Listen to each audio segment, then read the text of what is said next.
बांधवगढ़ के जंगलों में दो बाघों ने उम्र के 2 साल पूरे किए।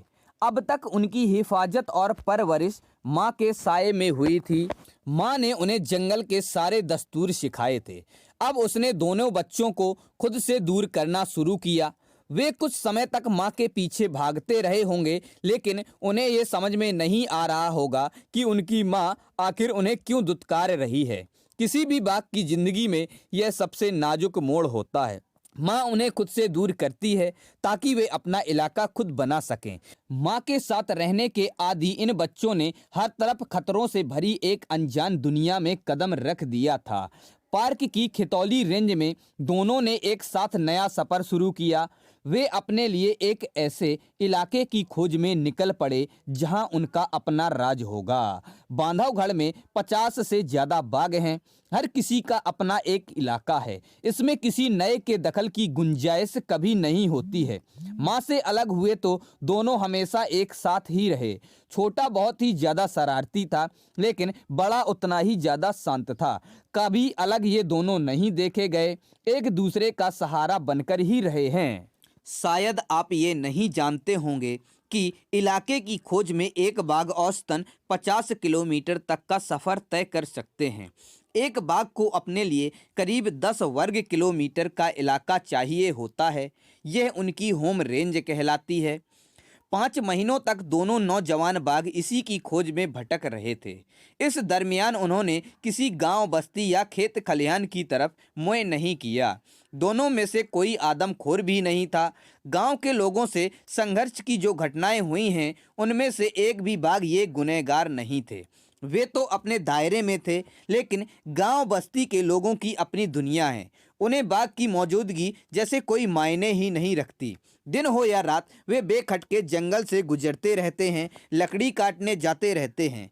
उन्हें कभी यह नहीं सिखाया जाता कि जब युवा बाघ अपने लिए किसी भी इलाके की खोज कर रहे हों, तब उन्हें जंगल की किन मर्यादाओं का पालन करना ही चाहिए। एक शिक्षक सुबह सुबह जंगल में चले गए। दोनों बाघों की हलचल सबको पता थी। जाने अनजाने में किसी इंसान का नज़दीक पहुंचना उनके दायरे में सीधा दखल देना था। एक ने हमला बोल दिया और यह घटना मौत की खबर बनकर सामने आई। गुस्से में आए गांव वालों ने वन विभाग वालों के घर फूंक दिए। मारपीट हुई। बेचारे बाघ को पता ही नहीं होगा कि जंगल के बाहर वह आदमखोर कहा जा रहा है। भोपाल से अफसर दौड़े आए। 9 रेंज के 200 कर्मचारी जुट गए। बाघों की लोकेशन भी ली गई। दिन भर दौड़ धूप हुई। घेर कर बेहोशी के इंजेक्शन लगाए गए। 4 दिन बाद दूसरी खबर आई, आदमखोर पकड़ा गया। दोनों को 6-6 हेक्टेयर के बाड़े में लापटका।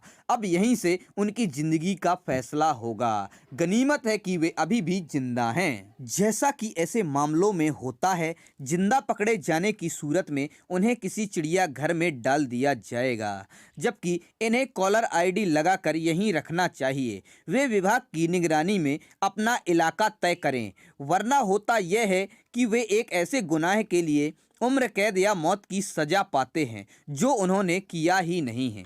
वे किसी गांव में नहीं घुसे, न किसी को उठाकर ले गए। वे तो बेचारे अपना घर बसाने निकले थे। दुनिया के मशहूर वन्य जीव विशेषज्ञ जिम कॉर्बेट के अध्ययन और अनुभव बताते हैं कि आदमखोर बाघ या तेंदुए होते कौन हैं, उनका व्यवहार कैसा होता है। ये दोनों बाघ बिल्कुल बेकसूर हैं। हर किसी को आदमखोर नहीं कहा जा सकता। और हाँ, माँ अपने बच्चों को बिल्कुल ही नहीं छोड़ देती। वह नज़र रखती है। जहाँ से बांधवगढ़ के दोनों बाघों को उठाया गया था, दूसरे ही दिन वह उन्हें खोजती हुई वहाँ देखी गई। तो दोस्तों, आप लोगों को ये जानकारी कैसी लगे? पसंद आई हो तो कमेंट्स करें और अपने दोस्तों के साथ शेयर करें। अगर हमारे चैनल पर पहली बार आए हैं तो हमारे चैनल फैक्ट्स क्रिएटर जी को सब्सक्राइब जरूर करें दोस्तों।